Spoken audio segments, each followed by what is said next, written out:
Kabinet mengecam keras kenyataan Setiausaha Majlis Syura Ulama PAS, Dato' Dr. Nik Muhammad Zawawi Saleh yang disifatkan menghina sahabat Nabi Muhammad SAW dalam program ceramah politik di Kuala Terengganu pada Ahad lalu. Jurucakap Kerajaan Datuk Fahmi Fazil berkata, isu berkenaan dibangkitkan dalam mesyuarat Kabinet dan tindakan Ahli Parlimen Pasir Putih itu sama sekali tidak boleh diterima. Beliau turut berkata Kabinet menyerahkan kepada pihak berkuasa termasuk polis dan pihak berkuasa agama untuk menyiasat perkara itu.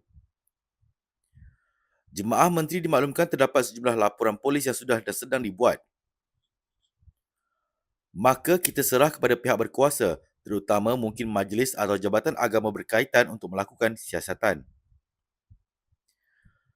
Bagaimanapun sehingga sekarang, respon dalam media sosial itu sangat panas mengenai isu ini dan kita faham, katanya di petik Media Perpaduan.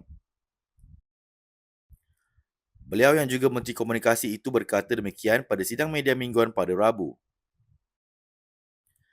Dalam perkembangan yang sama, Nik Muhammad Zawawi memohon maaf dan menarik balik kenyataan beliau yang mengaitkan sahabat Nabi Muhammad SAW dengan istilah bapa cehti dan kaki zina dalam program ceramah politik di Kuala Terengganu. Beliau mengakui kurang cermat dalam mengolah maklumat serta penyampaian sehingga mencetuskan kontroversi dan menyinggung perasaan pelbagai pihak.